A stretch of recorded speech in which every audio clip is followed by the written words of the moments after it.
பொன்மலை கோயிலுக்கு எப்படி போறது? கொஞ்சம் இரு.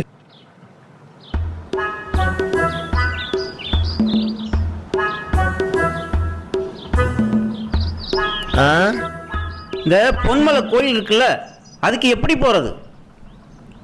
இந்த காது கேட்காது, இந்த பக்கம் வா. பொன்மலை கோயிலுக்கு எப்படி போறது? என்னது என்ன சொல்ற? பொன்மணி மலையில இருக்கிறாளா? அவளை தாண்டா ஒரு வாரமா தேடிக்கிட்டு இருக்கிறேன்.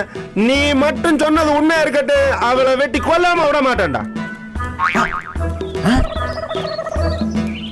நான் என்ன கேட்டேன்? அவன் என்ன சொல்லிட்டு ஓடுறான்? ஒரு மார்க்கமா இருக்கானே. ஆஹா,